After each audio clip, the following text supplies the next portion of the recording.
So as we know, the dedicated SQL Server pool is actually for predictable performance and cost. Serverless SQL pool is not like that. Being serverless, in Serverless SQL pool, scaling is actually done automatically to accommodate query resource requirements. It means in this case, how many control nodes and compute nodes you are going to use to execute your query, that is something which is not in your hand. This is something which is going to be taken care by Azure itself. You can see right now the topology changes over time by adding and removing more nodes or failovers. It adapts to the changes and makes sure that your query has enough resources and it finished successfully. You don't need to worry about all these things. You can just see right now in the diagram that we have one control node, and on the fly when you actually execute your query, one control node is going to distribute your query using the distributed query processing engine, and then it is going to decide based on the query that how many compute nodes needs to be there. Based on all those available compute nodes, actually it's going to execute that query, and then again once the query is executed, it's not going to keep all the compute nodes running.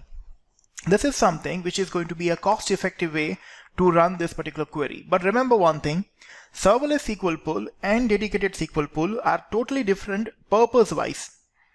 As we discussed that when we have a heavy workload like a data warehousing kind of thing, we use Dedicated SQL pool. Serverless SQL pool is actually not for that. Serverless SQL pool is mostly useful for ad hoc on-demand kind of queries. And that's the reason this is more or less always useful for data preparation. You always going to have maybe some unstructured, semi-structured data, and then maybe on top of the data you want to write some query and you want to prepare some meaningful data. Then for those kind of things you're going to use Serverless SQL pool. Most of the time Serverless SQL pool will allow you to create some kind of an utility object, which can be a database, which can be a scope credential for the database. It will be an external data source or external file format or external table. You have a queries on screen right now. This kind of queries you can execute and you can create external resources. Even if you do not create any kind of utility objects, you will be able to execute queries on your unstructured and semi-structured data directly with the help of the master database of your Serverless SQL pool. How? Let's see that thing very quickly. I am going back to my Synapse Studio. Inside the Synapse Studio, my dedicated database, which is associated with the dedicated SQL pool, is always there. And I also know that thing that my Serverless SQL pool database is also going to be there. What I'm going to do right now is I'm going into my resource group, which is training RG, and inside this I have my Gen2 storage account. Inside this Gen2 storage account, I am going into my container, which is actually my file system container, Maruti FS container, which I have created. Up to this point, this container was empty. Now I want to upload some data into this, and let's say this time the data is going to be in the Parquet file format. I have some files in my computer which is having a Parquet data associated with that, so I'm just going to select that Parquet file and I'm going to upload this here as a blob. So this is my FS container. Inside the FS container, I'm going to upload one Parquet file right now, which is done actually. The size of the Parquet file is approximately 5 MB. It means it can have hundreds or thousands of records inside that. I hope you know Parquet is a very well extensively used format for the data storage for semi-structured way actually. So this is allowing me to store semi-structured, structured data also inside that, and this is showing me that this is my Parquet file, which is actually uploaded inside my FS container. Now I'm going back to my Synapse Studio and I'm going to click on the link section. This link section is already connected with my Gen2 storage. So I'm just going to expand this and I'm going to find out that inside my FS container, do I have this Parquet file available here? It will be, obviously. I have my Parquet file, and if I want to get some data from this Parquet file, if I want to write some query on this Parquet file, all I have to do is I have to just right click on this. I can generate a new SQL script, and you can see that I can create external table from this. I can select top 1000 rows from this. I can also deal with some other operations which are available here. I'm going to first try select top 100 rows. The moment I do this thing, my query is automatically generated. It's a SQL query which is actually trying to get 100 records from this particular file. And this time, this is not a table, this is a file. This file is actually showing me that this is trying to get data from this particular path location, and then same way it is actually showing me that the format of the data is going to be Parquet, and this is going to get this thing as a result. If I run this Parquet file, this is going to take some time, and then it's going to get all the records from that Parquet file. Sorry, this is going to get only 100 records from that Parquet file, and those resulted data is going to be visible here in the below section.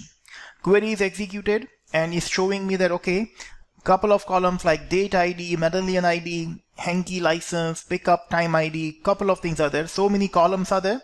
And then lots of records are there, which can be obviously 100 records are there.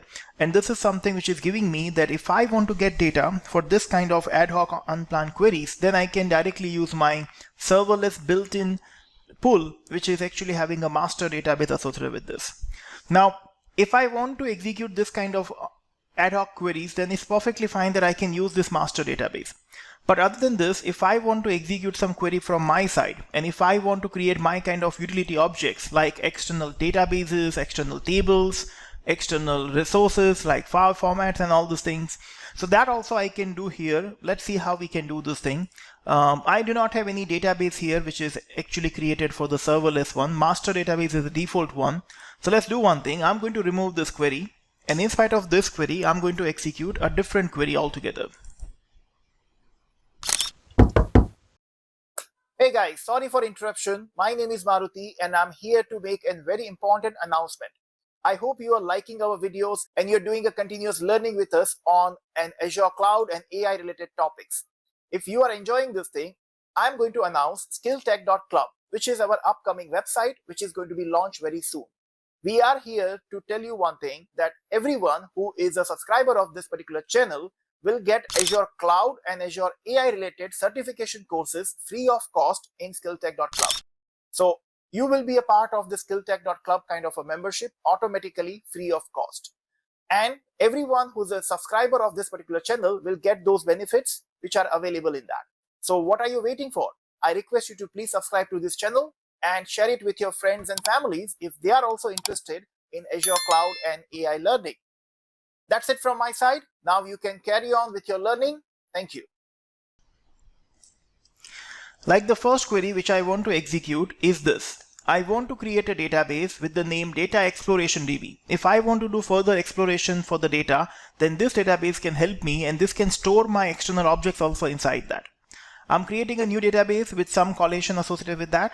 I'm going to run this query. This query, okay, I have to run this query now. It was by default selected. This query, if it is executed, is going to have a new database inside my serverless SQL pool actually. Let's see that thing it is executing or not. This query is executed successfully. It's showing me that this create database with the name Data Exploration DB is actually done.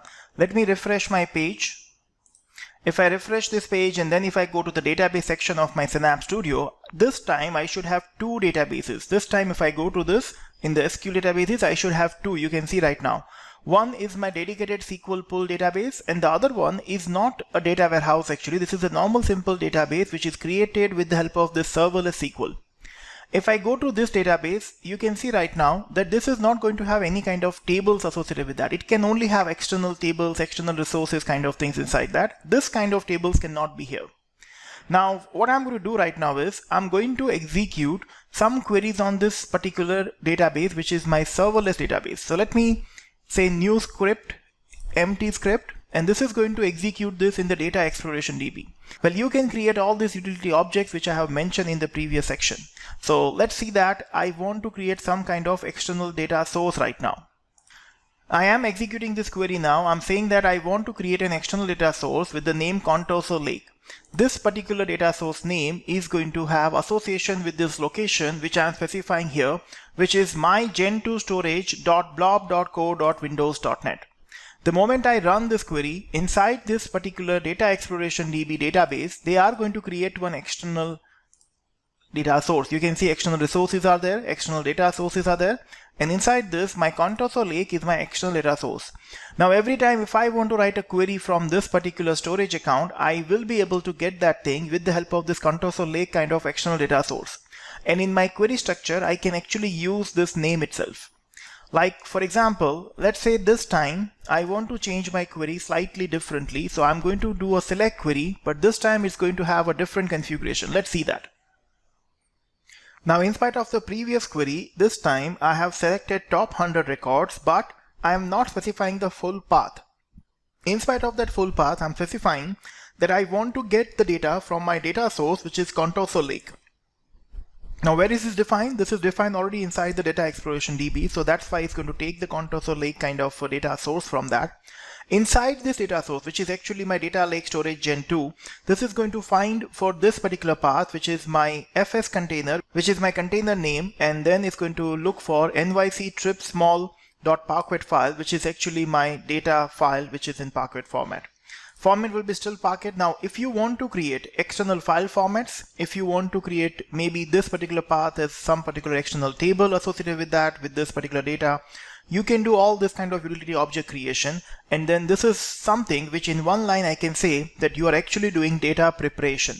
For this kind of data preparation task, you don't need to have a dedicated SQL data warehouse kind of capacity and data warehouse kind of configuration. For this kind of ad hoc queries, you can execute this query. It's going to work fine, and you don't need to worry about any of the resources which are associated with that. I'm executing this query. Very soon this is going to be done. You can see I'm getting the result from this particular database table, and that's what which is expected. This is what serverless SQL pool is all about. Thank you.